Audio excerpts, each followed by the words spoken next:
Изминатиот период, изминативе неколку години, Македонија е под постојан политички притисок.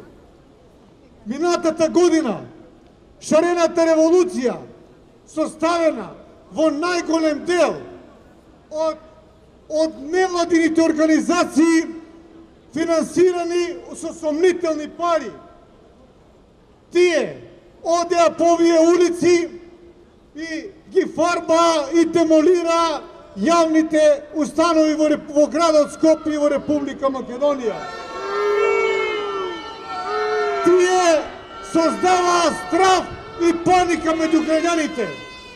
Ја демолира и канцеларијата на председателот на Република Македонија. Тогаш, кога се движија по улиците овде во Скопје, рестораните беа празни, продавниците беа празни, затоа што народот се плашеше да излезе на улици, заради тоа што кршеа, заради тоа што има говори на омраза, говори на заплашување. И не некој друг, туку говори имавме од професори на универзитет. Тие исти професори кои што ги учат нашите деца. Имаше на Фейсбук, вели, се што е на ВМРО-вско, и мајка, и татко, и деца, и внуци да се сотрат. И тоа од професори кои што предаваат на факултет. Срамно за една држава, срамно за нивната професија. И покрај таквите притисоци минатата година, на 11 декември, победи народот, победи ВМРО ДПМН. Значи сето тоа што го правеа, не им успеа да го заплашат народот во Република Македонија. После изборите почна играта и сценариото за формирање на нова влада.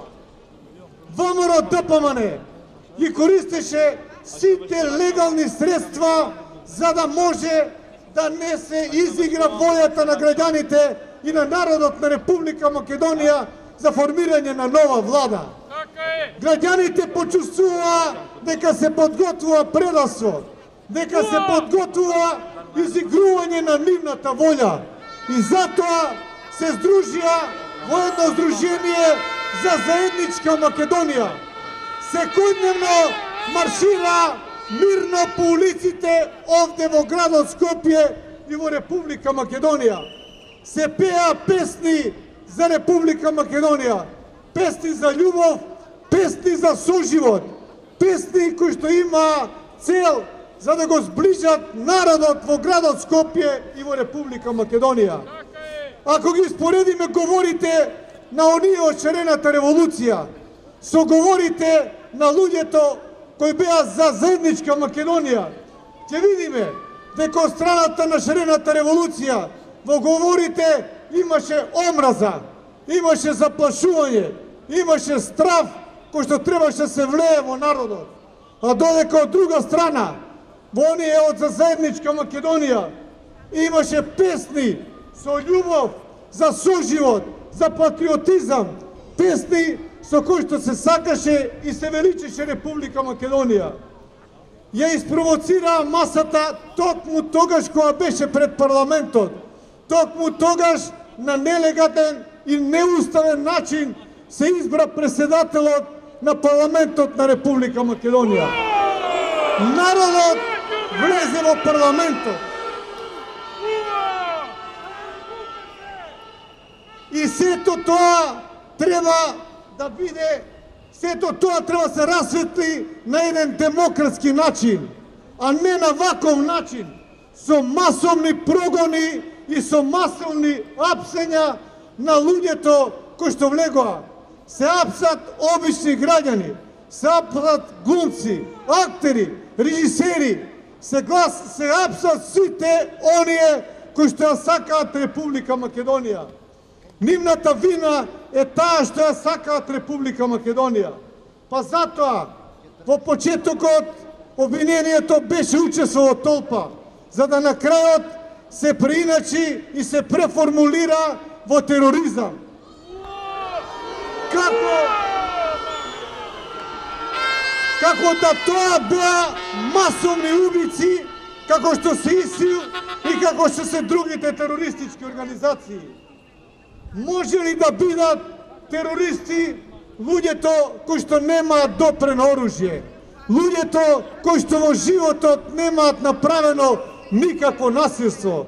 Можат ли да бидат терористи луѓето кои што пеат песни на соживот, песни за Република Македонија? Почнаа да апсат, масовно да ги апсат сите овие кои што учествуваат.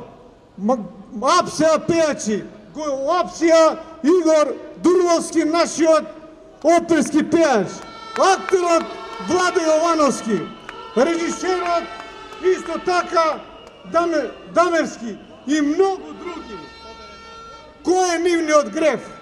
Нивниот греф е што ја сакаат Република Македонија, што ги сакаат сите граѓани на Република Македонија, независно од нивната етничка или политичка припадност. Тоа е главниот проблем. Главниот проблем е Република Македонија. Заради тоа што се подготвува сценарио за преименување на Република Македонија. Се подготвува сценарио за промена на историјата и идентитетот на Република Македонија. Се подготвува сценарио за промена на натрешното уредување на Република Македонија. Ете затоа се сите овие апсења, да се влее страв во граѓаните на Република Македонија, страв во шеновите на ВМРО ДПМН, да се растури ВМРО ДПМН, заради тоа што тоа е единствената политичка сила која може да зачува Република Македонија.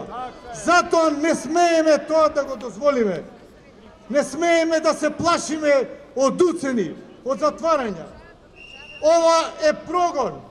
Прогон на политички неистомисленици, прогон на патриоти, прогон на слободоумни граѓани, прогон на слободна мисла и слободен говор. Затоа бараме да бидат ослободени сите кои што се притворени на 27 април. Бараме исто така да сопрат сите понатамошни прогони и апсења на граѓаните кои што беа учесници за заедничка Македонија. Бараме да се врати мирот и да се врати правдата во Република Македонија. Бидејќи сега владее страв во Република Македонија. Ветуваа живот, донесоа страв. Секојдневни насилства и убиства во градот Скопје и во Република Македонија. Затоа, почитувани присутни, во исто време, кога отпуштаат осудени за убиство и тероризам, во исто време имаат масовно апсење на учесниците во заедничка Македонија. И тоа правда применета селективно. Очигледно е да се запре слободната мисла во Република Македонија. Мора да го прекинеме и да го стопираме ова. А можеме да го прекинеме и да го стопираме само со народот и со граѓаните на Република Македонија. Народот е тој кој што ќе го прекине сето ова. Ако не денес, утре. Ако не утре, задутре. Затоа што секој ден сме се посилни. Да живее Република Македонија! Да живеат граѓаните на Република Македонија! Да сте живи и здрави!